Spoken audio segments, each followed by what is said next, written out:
Right. And we're back. Hello, everyone. Good evening. Welcome back to another episode of Today's Weather Tonight. Here, as always, I'm your meteorologist for the evening, Cloud Hudson, and we will be bringing you tonight's top stories from all spheres of weather. That means from the volcanoes to the earthquakes to the atmospheric storms to the Schumann resonances to our solar weather, all the way up to our planetary weather and our cosmic weather. So, if y'all are new here, I'll just give you a little taste of the show. Here's some brainstorms of logo designs I'm working on for Today's Weather Tonight. I've think I've settled on trying to model a anvil cloud with the TWT monogram. Some of them look a little bit more realistic like this. Some of them look a little bit more goofy like a ball sack like this one. Some of them look a little bit like a sad emoji of a clown. Some of them look like, like a real twister and real drawing of clouds. I'm trying to figure out, I'm pretty sure that anvil cloud is the design concept we're going with. But I'm not sure how cartoony or over the top we'll get. But this could be, there are many places to jump off here. So soon I will have a watermark of something like this, something similar to this logo design soon. I can have that sooner if I get more Fudenosuke brush tip, felt tip markers. So if anybody wants to support the channel, it's a great way to do it. Let's see.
Okay, so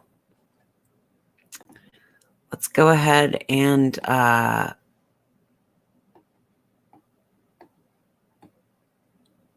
look at our volcano headlines for today. Remember, these are our logo possibilities.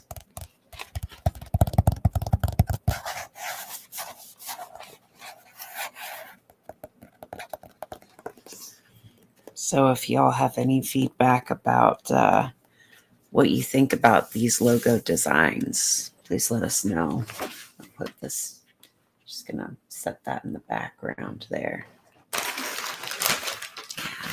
That'll be nice. Okay. So for our volcano headlines tonight, let's take a look at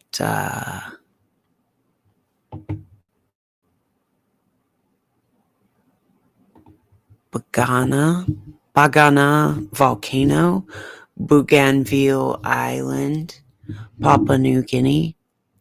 News and alerts. All right.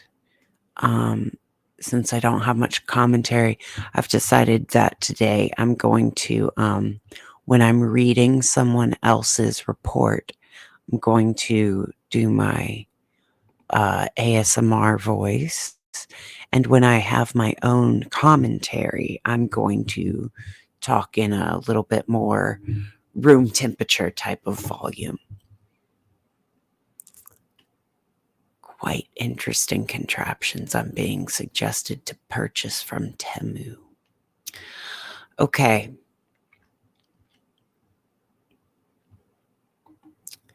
In the Snooker crater area, there has been a notable shift in volcanic activity, with an increasing chance of magma propagation coinciding with the ongoing eruption.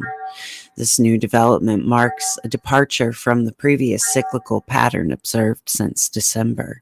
If magma continues to accumulate at its current rate, the likelihood of magma propagation event within the next few days or weeks rises, even while the current eruption persists.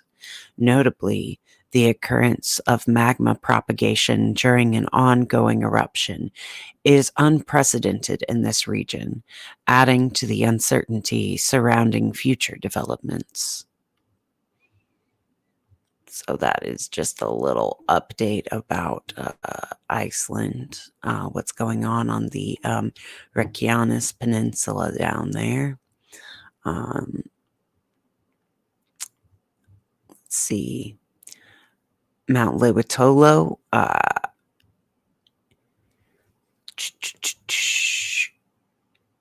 Eruption to flight level 60. Sumeru had a eruption to flight level 140. Merapi also had an eruption to unknown height. Tucono had a volcanic ash plume that reached flight level 90. Ruang volcano in the Sulawesi and Sangihe Island of Indonesia. We're looking at explosive activity continues, going to 7,000 feet altitude or flight level 70. Yesterday, the Landsat 8-9 satellite captured the first almost cloud-free satellite image of the volcano, portraying the aftermath of strong eruptive episodes. The origin green and vegetated area at the volcano is transformed into a black edifice, blanketed by a heavy load of dark lapilli and fine ash from the recent intense paroxysmal activity and several massive pyroclastic flows. Do they have that? Yeah, and that is the description of this image right here.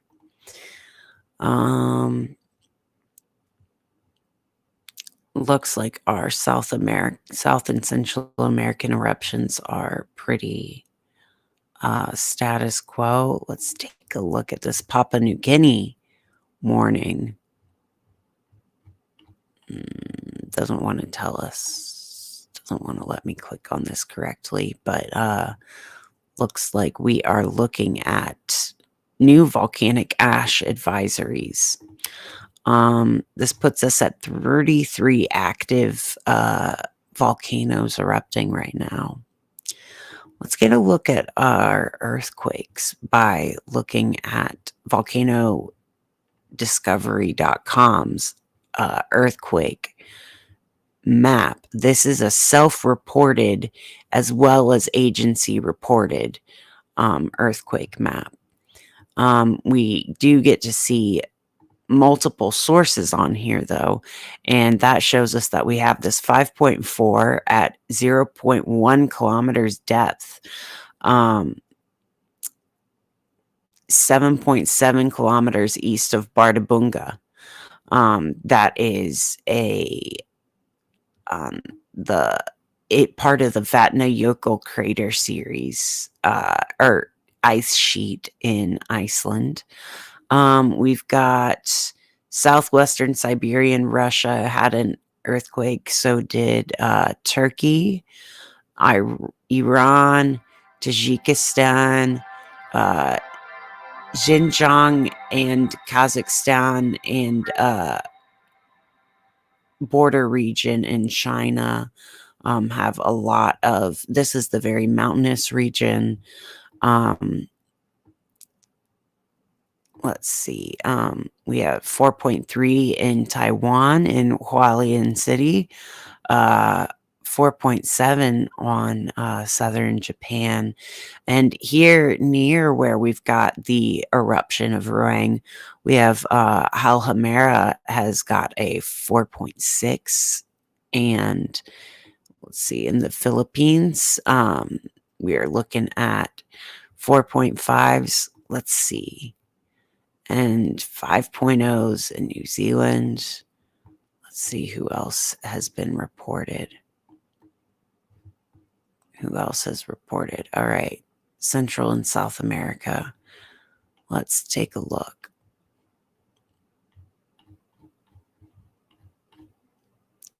Here's where our big ones have been today. Let's actually switch our view to looking at our earthquakes now then. Let's take a look at Earthquake 3D. Earthquake 3D is a fantastic program that is free to view online, and it's only $20 to download a copy of the software for yourself, for your desktop. And I do recommend that you support the creators of this software. So as you can see, let's make sure that we've got, yes, just for the past day turned on. Right here in the middle, this is all the Tajikistan activity that we've been seeing today. This 4.1 was in southern Iran. It's a little bit older. Medium oldness is 4.5 here in Turkey. That's at a 10 kilometers depth. A 4.0 here in, is this going to count as Switzerland or France? Let's see. No, go back to just this. Okay, our 5.3 is showing up in Bardabunga as at 10 kilometers depth. Okay, this 4.0, where's that technically? Is this in, that is right on, that is right in Switzerland. So technically this 4.0 here we've got, this 4.0 that struck right here on the border of Italy and Switzerland. Shockwaves probably felt throughout Europe today. And finally, all of this 4s and 5s magnitude in energy that has been moving through the Eurasian continent is, that basically starts down here and gets the push that way. Finally made it up to where there's some oceanic rift spreading here in Iceland, the 5.3 today. That was our, that's the culmination of all of this big European movement. We can see we have some, let me turn borders on real quick, even though I don't believe in borders. Let's see. Chile's getting in on the action with a 4.4 at 113 kilometers depth. Nothing to sneeze at there. Peru, not to be outdone, also with its own 4.4 at 98 kilometers, and a 4.6 here in Ecuador. We've also got some pretty, those are medium depth, but when you look at this, let's see, these more recent ones, these are at 113 89. Okay, medium depth as well as we are moving up through. That's not in Panama. That is in Costa Rica. No. Okay, I'm going to get my geography right one of these days. Nicaragua. Sorry, Costa Rica and Nicaragua. I'll figure out which is which very, very soon. But yeah, Nicaragua looks like got in on a lot of those earthquakes today. Also got some up here off the Guerrero coast of Mexico, down here in southern Oaxaca as well. As we look into the center of the United States, got some,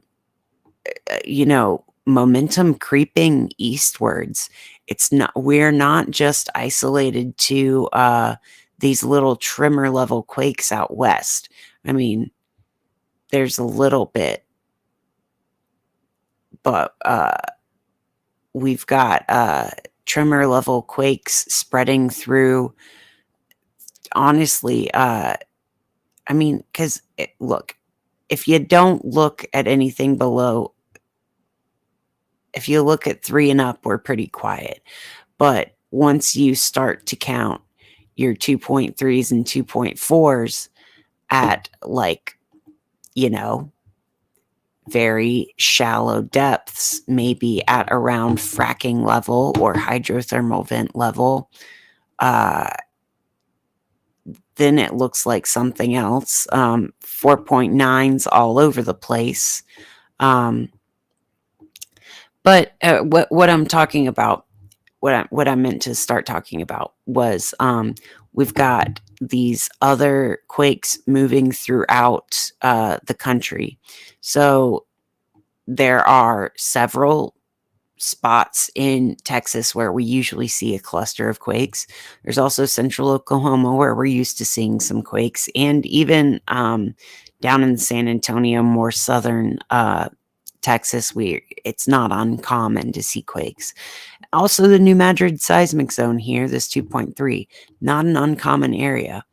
But this 2.1 here is in North Georgia, and this is really in the very bottom tip of the Appalachian mountain chain. This is like the concentrated focal point of all of the curves that make up the Appalachian Mountains. This little area that we got okay, you're gonna misbehave on me here. That's fine. I'm gonna show up. You want to show me the quakes? Show me the quakes. Okay, there we go. This 2.1 was at Dalton, Georgia. And this 2.3 up here near Lake Erie was at Walbridge, Ohio. So these are also 2 areas that are kind of not usually struck by quakes in our typical movement pattern.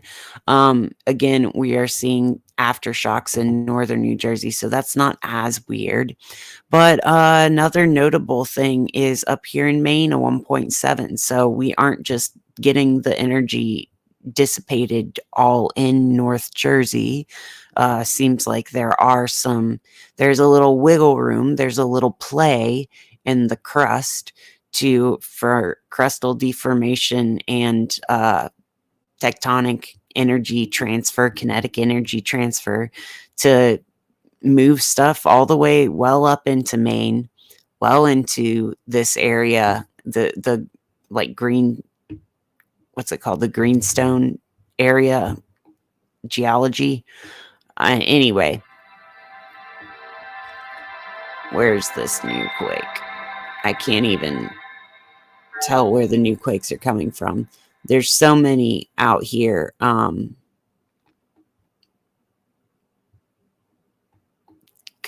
yeah, there's just a stack of so many fucking quakes in California that it's ridiculous. It's like hiding things in plain sight with how much is going on there in California. Hawaii and Alaska. There's this little triangle is going crazy. But it's the momentum is slipping into the mass of the bulk of the country. Let's go now to take a look at our atmosphere. I hope that you guys enjoy taking a look at the atmosphere. Is anybody here? I'm still trying to talk in a ASMR voice if you'd like to hear that.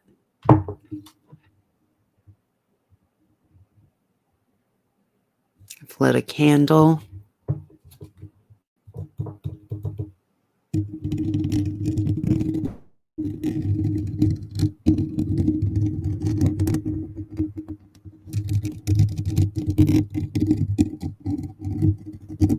Do you like the sound of just nails on a microphone?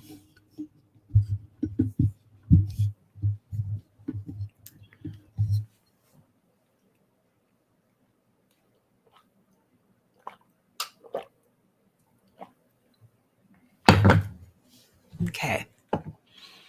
So taking a look at our weather today, I've got pulled up our GFS 2-meter temperature.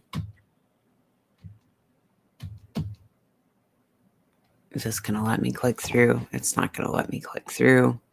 I don't know why models take so long to load on here.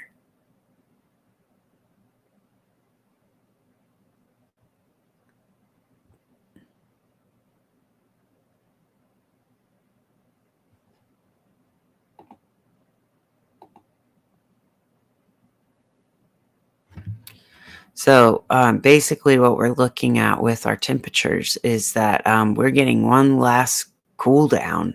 I say last. I don't know if it's going to be the last one, but we are getting a late season cool down, a Taurus season cool down throughout much of the Appalachian mountain chain, throughout the western or the eastern Rockies.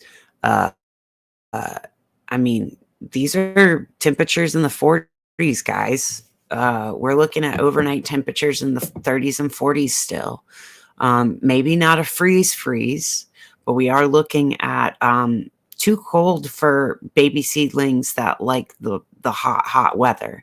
So this is going to be a time of spring in which you're going to have to really baby your plants, because the daytime we're going to get some pretty decent solar radiation, really decent incoming sunlight warmth, but we are also getting really, really cold at night.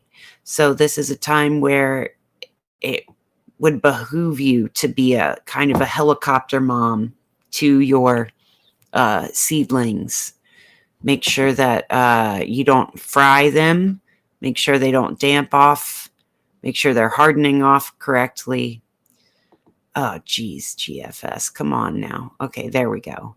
This is kind of showing these last little lobes of cold air trying to make it down in here for our overnight temperatures. And you see how fast that's flickering back and forth. It's like waves upon a shore, but the tide is going out, but it's not going out quietly. Let's take a look at our satellite now. It might load a little faster. I don't know why Radar Omega doesn't really, on my computer at least, doesn't seem to like to load those models very well.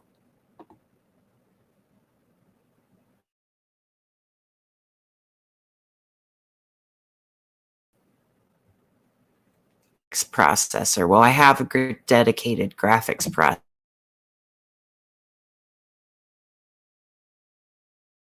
Runs really heavy. Let's check this out. Not much convection happening throughout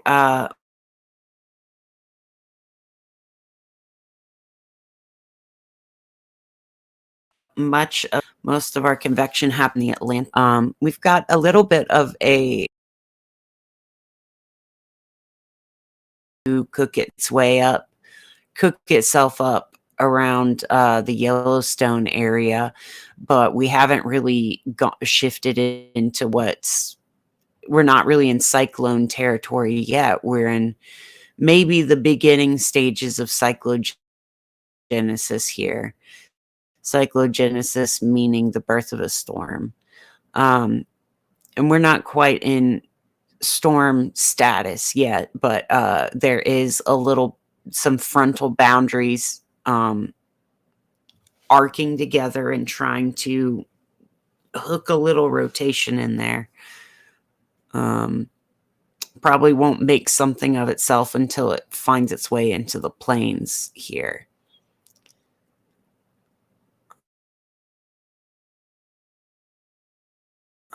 For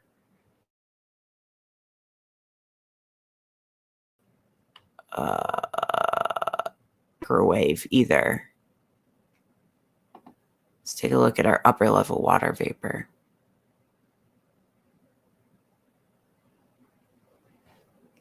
I lied. I don't have time. I don't have patience for that. I want to look at some radar.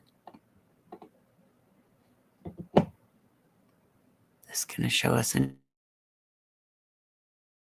anything. Thank you. Here we go. So that's where we had most of our convection today was just strewn out along this stationary front that's outside on the outside of our land area. Up near Billings had a little bit of something, but really pretty quiet day today, other than the fact that it's been more overcast and chilly than you would expect. I mean, clear conditions, but very a gray, dreary day kind of in comparison to the 70s and 80s that we've been seeing throughout some of the southeastern states over the past week. Had some really beautiful weather past few days, and now it's just kind of all drearing back in. Let's take a look again at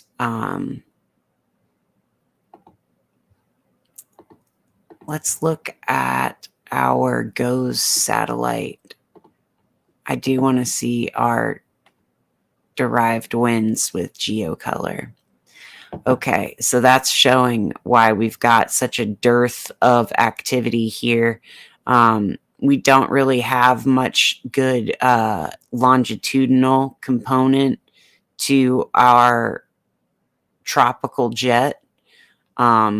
Looks like we're not really even getting a bend in the jet stream. It's just going pretty straight. Might have some backing even as we go into might have some cold air advection as we are going into our mid levels over here, where we're moving cold continental air over the warm, moist maritime air. And that doesn't set up some good. Usually you want to move the oceany air over the continental air in order to set up some severe weather. But this is the opposite, in which the weather is very not severe currently. Let's take a look at what that looks like on our microwave combo. Look at that. Pretty dang clear. Got some weird green chartreuse down here in the, what is that? Low cool cloud, mid water cloud, thick cloud. Yeah. So this is showing the areas where the subtropical rainforest of the southern Appalachians is convecting its own little terrarium of cool nighttime water clouds. I know you're thinking water clouds as opposed to what? Well, there's a lot of different states of water. Liquid water clouds is what I mean. This is the little area that's trying to spin up into something in the Yellowstone area. As that passes into the high plains, it might want to link up with some moisture from here to create severe weather, but I don't see that happening. I don't think we're at risk of that happening tomorrow. As we move up in the atmosphere, let's take a look at our Schumann resonances for today.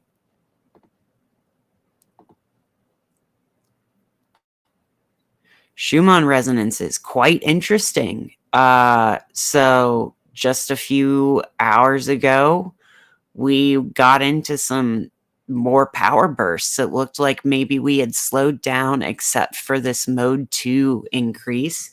And then we got a dense power burst across all bands, but really centered around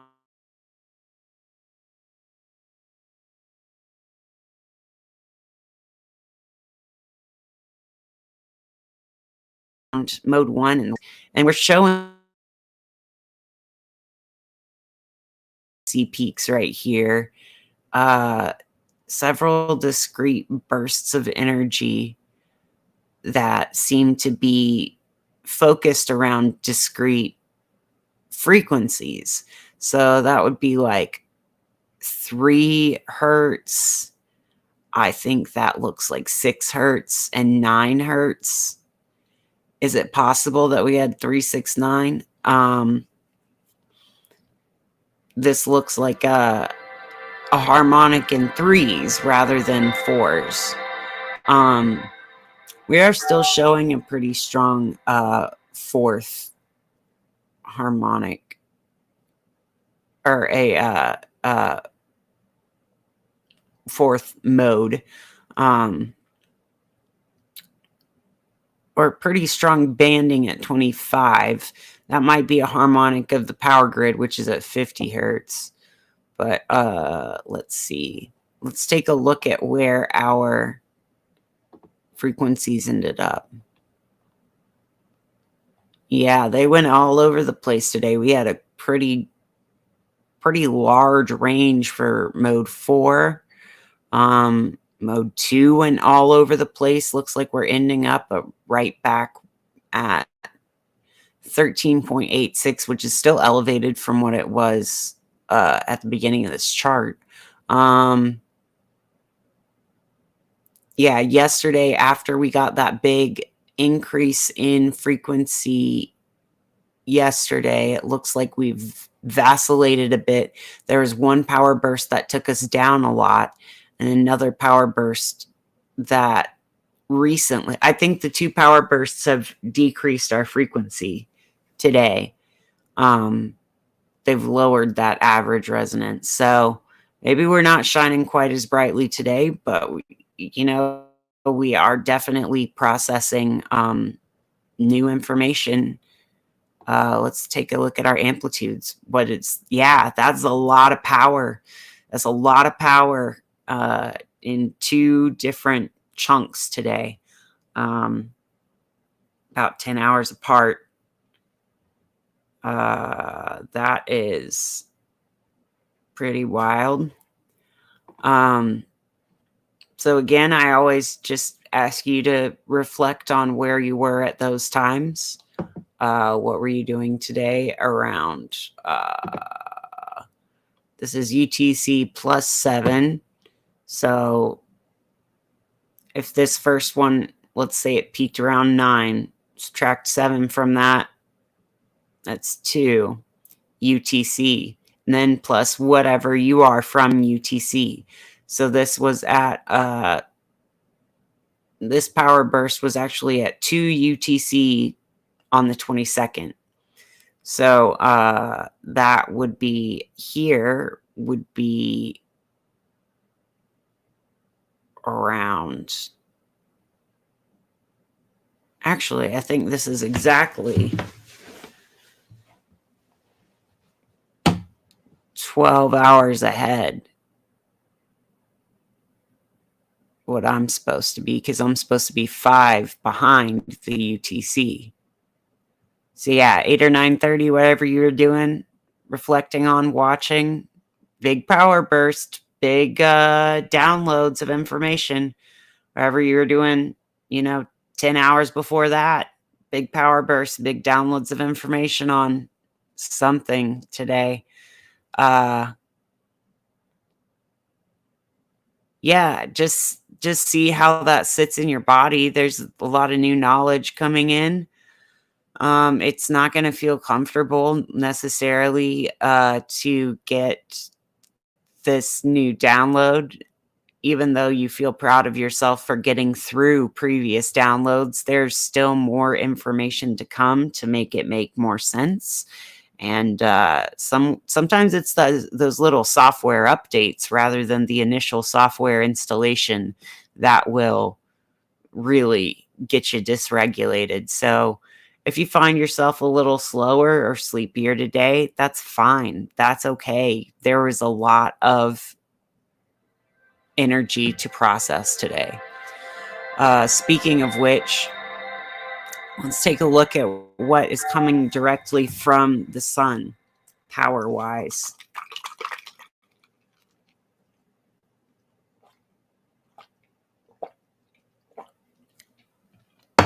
Drinking lots of water. I advise everyone else to drink a lot of water too. All right, we got 9 coronal mass ejections today. Let's take a look at if any of them looked cool. That one looked okay. That one looked kind of cool. That one was okay. It looked like a fart that hurt. You know how it looked like it flapped, like it was an uneven fart where it came out at an angle and it made one flap against the other and it just kind of didn't feel good. That's what that one looked like. Hi, welcome to my channel where I compare space weather to farting very often. Maximum X-ray flux of the past 2 hours was a C 5.57. We did have 2 M-class flares today, and those both correspond with when we had those spikes in Schumann resonance power densities. So I think that is a pretty clear X-ray pushing our ionosphere precipitation downward connection there. Those were pretty closely preceding where we saw those Schumann resonance bursts, putting us into minor radio blackout conditions. Current data suggests there's a slight possibility for aurora to be seen over Manitoba again. So let's see what our auroral index is looking like.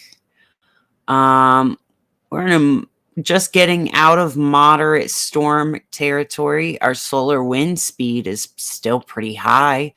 Our density has been intermittently dense to not dense. Interplanetary magnetic field is pretty strong, and it's got a decent southward component. So from these stack plots and from CanMOS, I would think that maybe we've got some chance of seeing aurora tonight. Let's take a look at what Manitoba showing us. Let's see. Last night we did get lucky and saw live northern lights from Canada. So let's see if we can get lucky again tonight. Yeah, let's see.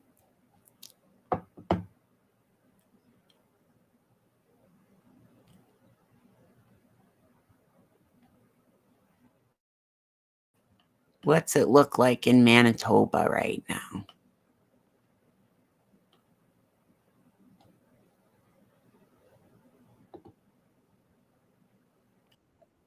it's not.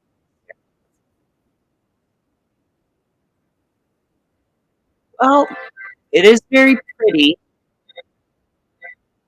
Some pretty nighttime sky, but that is pretty stratus-looking clouds. Um, so just gonna scan through. I like that I get to look at the sunset on fast forward mode here. Yeah. I don't think we've had enough dark sky, dark and clear sky tonight to see very much yet. Not seeing much yet, but that is not to say that we won't. It could still stand to get darker up here before we see anything. Last night when we were looking probably in the prime time to see something, and we're still about an hour away from prime uh, aurora watching there. Let's take a look at the other indications of solar weather health. We've got a coronal hole forming here. Um, some really interesting streaking going on up here. Do you see this like vertical lineage all up here in this arc? I wonder what that looks like in motion. We've got we've got 2 beta gamma type sunspot groups and 1 beta delta type sunspot group. We already took a look at our flares. Let's see what the imagery looked like today. This is the gnarly, the weird, gnarly, colorized magnetogram. You'll get to see the storms just swirling and churning. Imagine this is like the froth on top of a boiling pasta water, and you'll understand the shapes of the images a lot better. Looking at convection from above is like watching a pot of water boil. And I do believe that we are looking at convection from above. I'm not certain that helioseismologists have decided that that's correct yet, but in my personal intuitive experience of interpreting, visually interpreting the vibes of fluid dynamics, this looks like convection. This looks like you're looking at convection from a slice view.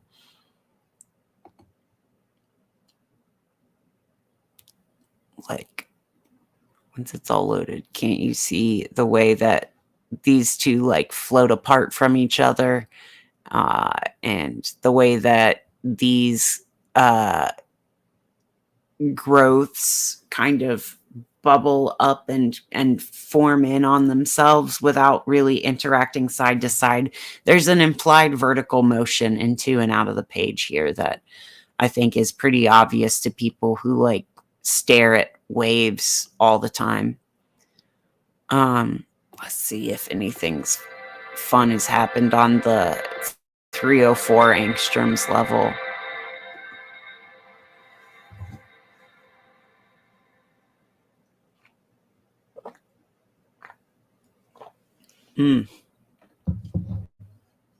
She's spitting.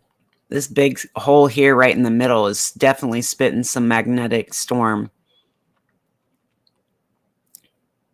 I feel like the whole sun is connected right now. I mean, obviously it's connected. It's the sun, but like it seems like there are not geoids, I guess, soloids.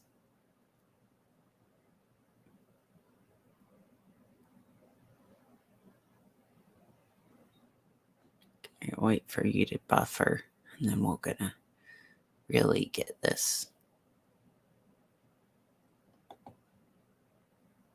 Oh, that is just such a gorgeous. I don't know if that counts as a filament, but that is gorgeous tornadic activity spiraling on the edges here.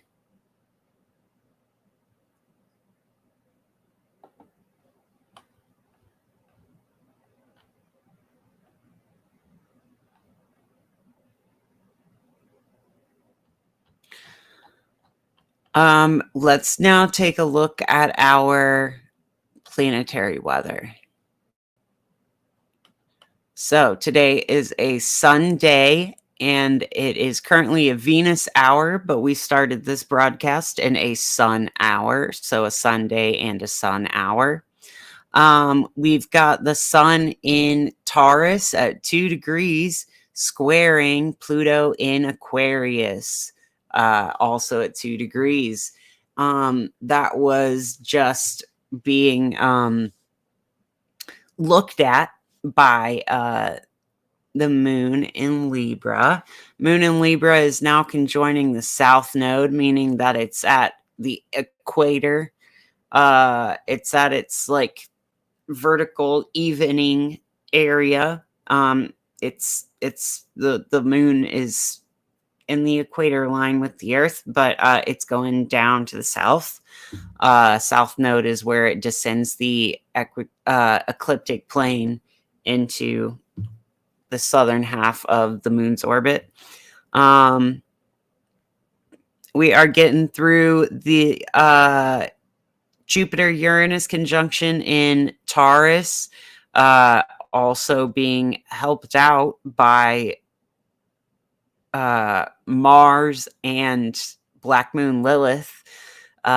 So if we want to talk about going deep inward and finding the root causes of evil in the world by looking within and finding the places in the body where we're fighting ourselves and holding on to pain and manifesting from a place of that, then we can understand how the changes in the world are happening right now and why and where they're coming from, and the power that is fueled, the power, the fuel that goes into changing these big systems is all ricocheting little vibes within us. How do I say this? Like a field of resonators becoming in tuned with each other in entrainment.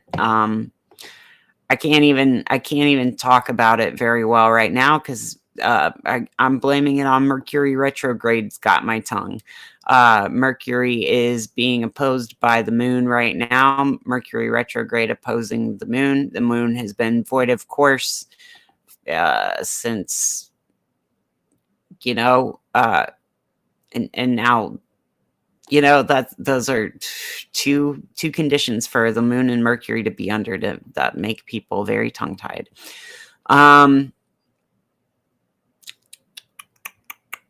Got Venus conjunct Chiron still here in Aries, so we are not out of this Aries and Libra story yet. We still have the ruler of Libra, where the moon is, Venus, here in her detriment in Aries, conjunct the wounded healer. So let's really just double down on the finding agency in healing, finding not victim blaming, but trying to find the areas of agency that you had throughout a situation to claw yourself out of victimhood and feeling like there are choices you can make and that you've always been able to make and that you always have made, and in order to feel liberation and creation from the destructive place where you've been, like silenced or ignored for a long time. How do we create out of that? How does Venus find ways to create out of utter violation? How does that happen? We have to sit with that in Aries. Venus in Aries is very Venus in Aries during Taurus season is very CSA coded. It's very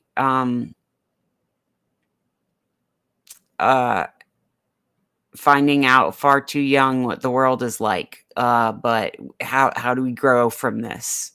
You know, we're not going to do much pointing fingers. Let's figure out why this happened and how we move on. And how we heal from this. It's not good to not acknowledge either. This is Mercury retrograde in Aries is real right around the eclipse point, is dragging this shit out into the light. We're not going to ignore it.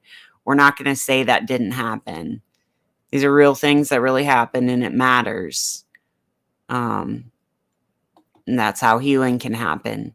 I think that's a big grand shift that's happening, is acknowledging that if that is pain for somebody else that they get to heal from, then maybe I deserve to heal from pain that was rhymed with that violence as well. I like watching a lot of TV shows about stand-up comedians, and I really like Feel Good and by Mae Martin, and I also like Mae's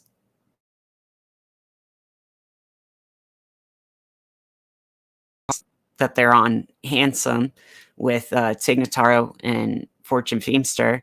And I had never watched Tig's show One Mississippi before, and it's a great show that does a really good job of talking about what it's like to grow up in a small town with a really close family that also had some like trauma in there through no fault of any of the great good characters, great complex good characters in the show. Like how do we talk about stuff like this and grow and heal and move on? And what does it mean when people say that like does it even help when somebody says that your physical ailment is a manifestation of your metaphorical pain being held in? Does that even matter to somebody who doesn't even know how to move pain anywhere else? Like, is that even helping? How do different narratives and stories help some people heal but make other people just even more infuriated? It's kind of crazy to think about all the ways that words can be used to help us grow or shrink away from our problems. While I'm already on this very abstract metaphorical kick, I guess I will go ahead and I'm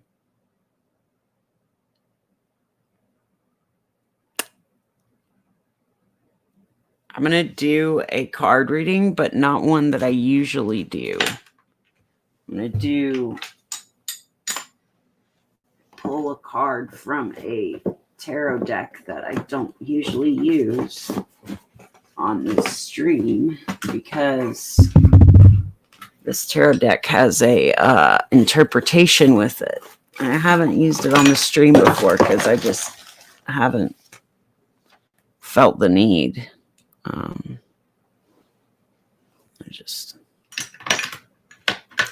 Okay. This is the Wild Unknown tarot deck.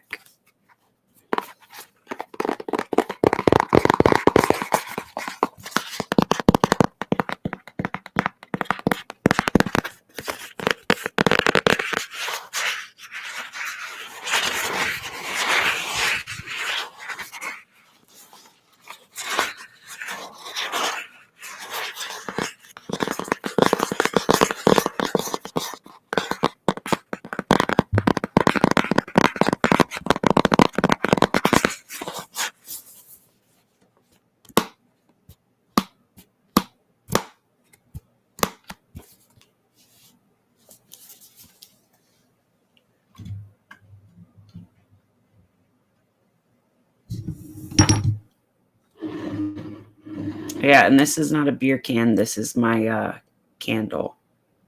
I don't know if you could see that.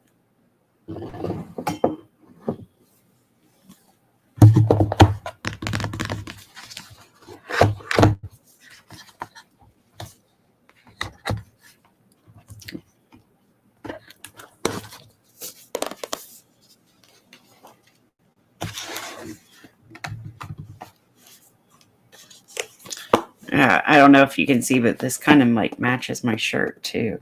I like that.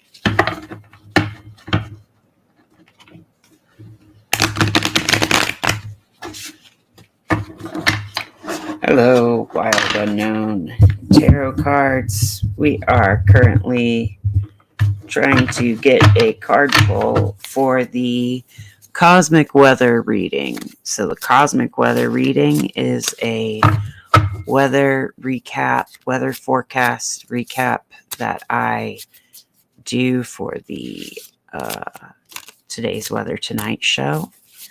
And I like to listen to the weather of the cosmos beyond the planets, beyond the sphere of the planets, by getting a little reading from the cards for the cosmic weather. So let's see what you've got to say about what the cosmic weather is right now. What is the cosmic weather coming in?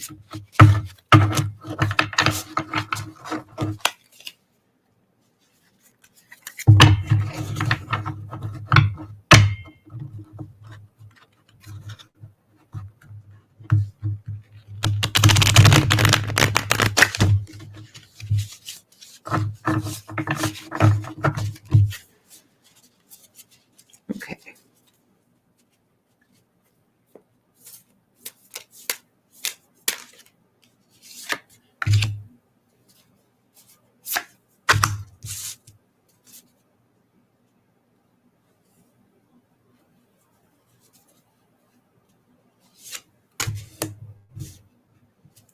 Okay. So here we've got Justice, the Ten of Wands reversed, and the Sun reversed. Now, this deck doesn't read reversals for itself in its interpretations, but I'm going to lend a little bit of that. First, let's go to Justice.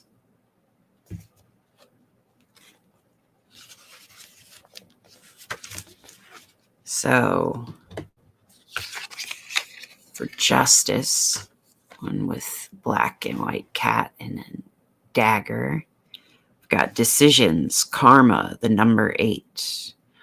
With tails entwined, 2 cats look directly at you, waiting for you to choose between them, which is right and which is wrong. The Justice card implies a weight or heaviness surrounding a choice you have to make. Now is not the time to shun the concept of divine balance or karma.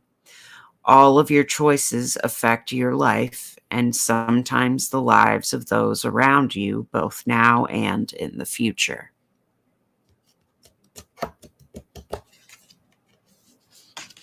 Very Aries Libra timely card for Aries Libra. Accents in the sky. The Ten of Swords, or Ten of Wands, excuse me. burdens, blockage, difficulty.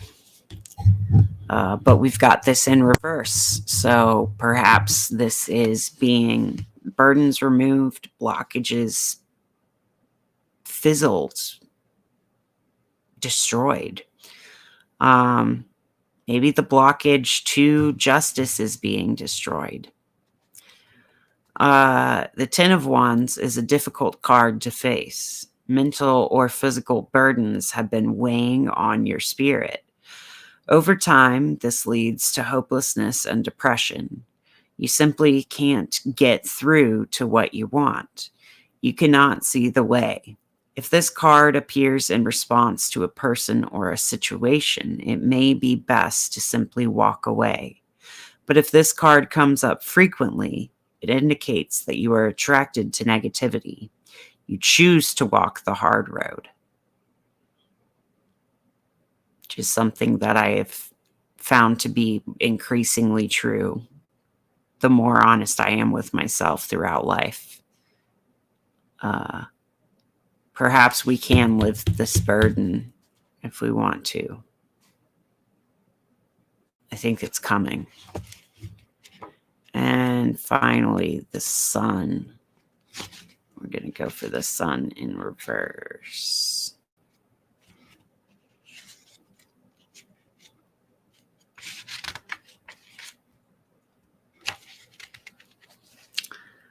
It says vitality, enlightenment. Imagine for a moment that you're soaking in the warm rays of the sun. It feels nourishing and healing. All your aches and pains just fade away. The sun card brings this amazing energy into your life. Vitality and health abound, while you feel assurance and clarity in all you do. Spend some extra time outside today. Be grateful for the radiance of the sun and the life force it gives all creatures. So, the way I see it, we're at a crossroads, and we can choose to make things heavy, dark, blocked, or we can burn that material, use it constructively instead of just stacking it up and leaving it in a big pile of locked, knotted framework entanglement of sticks. We can choose to use this as kindling to make a new sun.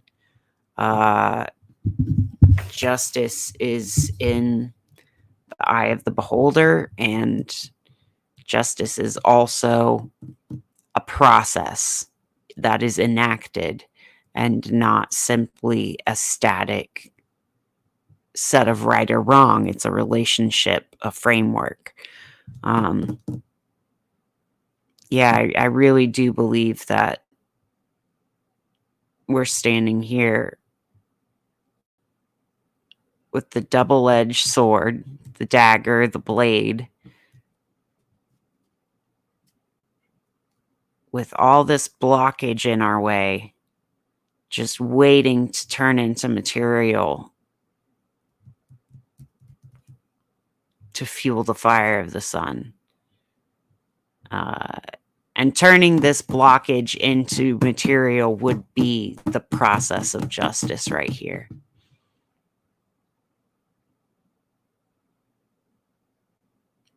I think I'm doing that. I hope I'm doing that. How are you guys feeling about moving from a Ten of Wands in your path to turning that into the sun? I feel like that is the process of justice, turning this to this. That's what this is. I guess that is what's coming in for the cosmic weather today. That is heavy but freeing. I'm going to go watch more One Mississippi, I think. It's a really great show. I love it a lot, and it's resonating a lot with me. So, also, let me know what y'all think down in the comments. I want to know what y'all think of my doodles for the Today's Weather Tonight logo. These are all my different anvil cloud, storm cloud, rain cloud, thunderstorm, uh, thunderhead cloud logo designs. This is my brainstorming from today. So if y'all have any thoughts on what I'm going to be watermarking with in the future, please comment down below. I'd love to get your opinions. I'm going to continue working on this graphic design. I'm going to continue working on this project as if it will absolutely succeed. Honestly, we'll see how long my blind faith and optimism can keep going, because I'm still not out of stuff to improve on by any means. I can still optimize my workflow so much. Still got to get a little logo and a little way to put out shorts. And but I think that if I get a logo and some shorts going, that'll really get the ball rolling on getting the right people in here. So tell your friends. Thanks for watching again. And I hope you all have a wonderful evening. I love you all very, very much. You're all very special to me. I would thank God for you in my prayers every night if you commented your name in the chat, but nobody has done so, so that's okay too. All right. I love you very much. Good night. Bye.